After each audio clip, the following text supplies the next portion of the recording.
নমস্কার, তোমরা ভালো আছো তো? আমি ভালো আছি। আমরা আজকে প্রকাশ করছি ওয়েস্ট বেঙ্গল স্টেট ইউনিভার্সিটির first semester history minor syllabus. Social মিডিয়ায় অনেক রকম সিলেবাস আছে। আমরা আজকের যে সিলেবাসটা তৈরি করতে দিচ্ছি, ভিডিওতে তৈরি করছি, একটি ভিন্ন ধর্মের। কেন? এখানে আমরা সিলেবাসের পাশাপাশি আমরা সেই সিলেবাসের অন্তর্গত কোন প্রশ্নগুলো তোমাদের পরীক্ষার জন্য গুরুত্বপূর্ণ এবং কি বই তোমাদের পড়তে হবে, টোটালটাই কিন্তু আজকে আমরা তুলে ধরবো। সেই কারণে বললাম যে বাজারে যে সকল অনামী যে সিলেবাসগুলো সোশ্যাল মিডিয়ায় তোমরা পাচ্ছ, তার থেকে কিন্তু এটা একদম ভিন্ন। খাতা পেন নিয়ে তোমরা বসো, তোমরা লিখে নাও যে আজকের সিলেবাস কি, হিস্টোরি মাইনর ফার্স্ট সেমিস্টার কি কি। আমরা ইংরেজিটা বলার চেষ্টা করব, সেই সাথে সাথে আমরা বাংলাটাও দিয়ে দেবো এবং সেই সাথে প্রশ্নগুলো দেবো।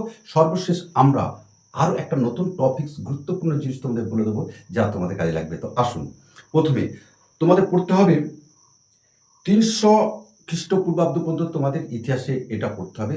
প্রথম তোমাদের আছে যেটা source and interpretation of the incident in India history, অর্থাৎ সেখানে তোমাদের পড়তে হবে a board of survey, palaeolithic, mesolithic, neolithic and chalcolithic culture.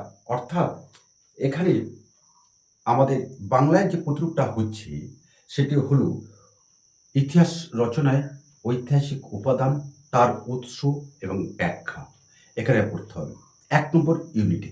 এবং এই ইউনিট থেকে তোমাদের যে প্রশ্নগুলো আসে পরীক্ষায়, আমাদের যা বিগত অভিজ্ঞতা, প্রশ্নগুলো আমরা আপলোড করে দিয়েছি, সেটাও তোমরা দেখে নিতে পারো।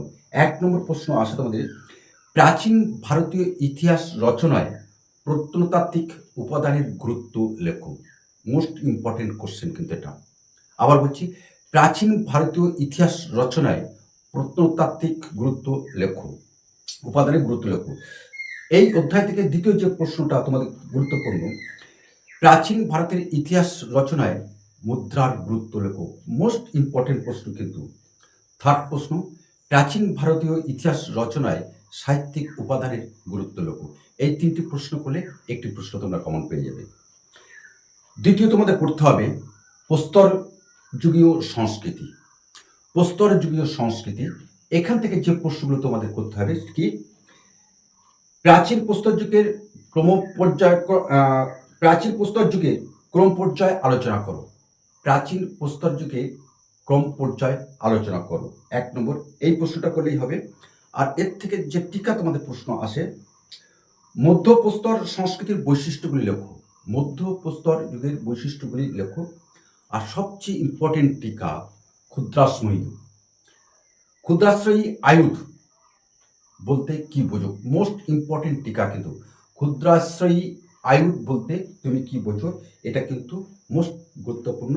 তার পাশাপাশি যে প্রশ্নটা গুরুত্বপূর্ণ, তাম্রপ্রস্তর যুগ বলতে তুমি কি বোঝো, আলোচনা করো। এই দুটো অধ্যায় আমরা আলোচনা করে দিলাম। এবার আমরা আসবো 3 নম্বর অধ্যায়। তোমাদের অনেক আগে এরা পড়ে এসছো, মাধ্যমিক পড়েছো তোমরা, কি, হরপ্পা সভ্যতার যুগ। হরপ্পা সভ্যতার যুগ, সেখানে তোমাদের পড়তে হবে হরপ্পা সভ্যতার উদ্ভব, বৈশিষ্ট্য এবং তার পতন। এখানে দুটো প্রশ্ন মূলত এখানে আসে। সিন্ধু সভ্যতা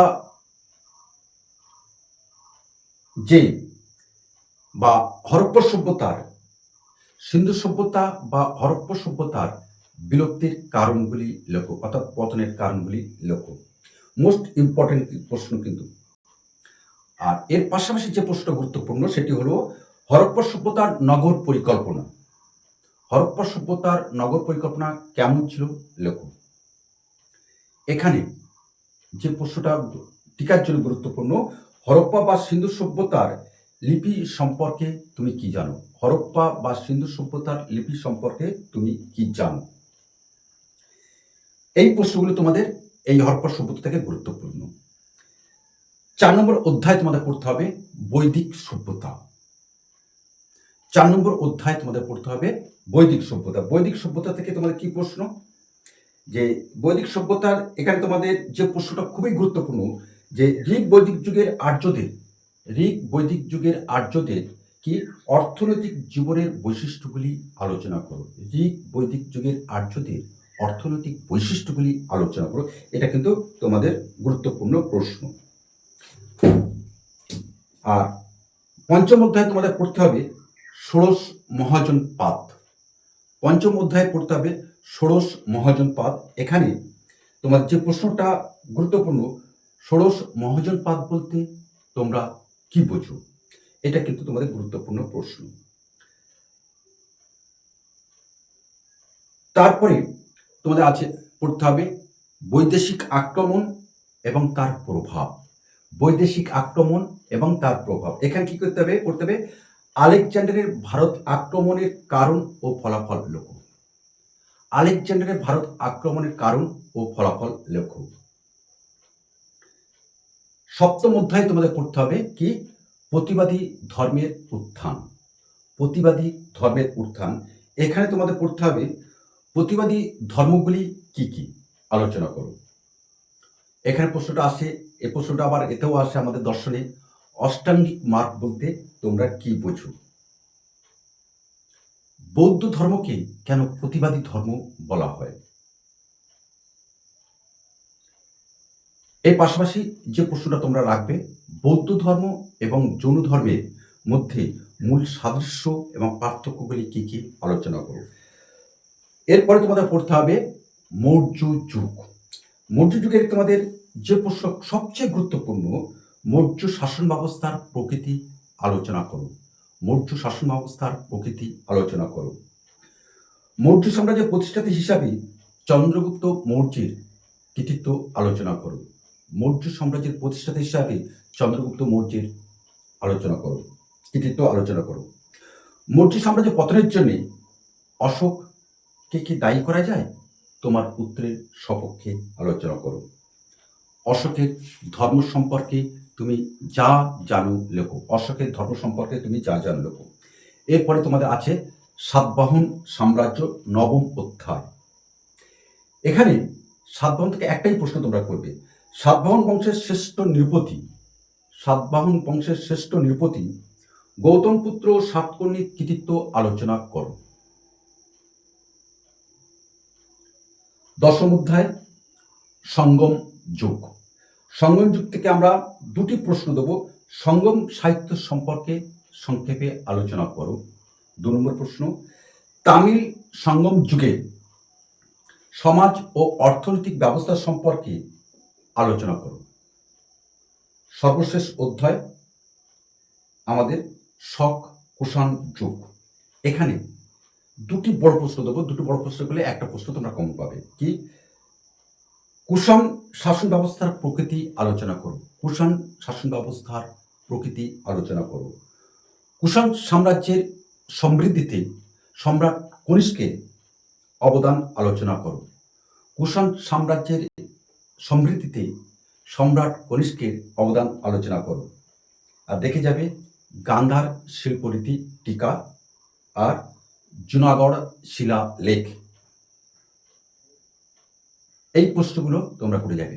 তাহলে আমরা প্রথমে যেটা বলছিলাম যে সোশ্যাল মিডিয়া বাজারে চলতে অনেক সিলেবাস সম্পর্কে সেখানে আলোচনা করেছি। আমরা শুধু সিলেবাস নয়, সেই সিলেবাসের অন্তর্গত কী কী প্রশ্ন আসতে পারে সেগুলো কিন্তু তোমাদের বলে দিলাম।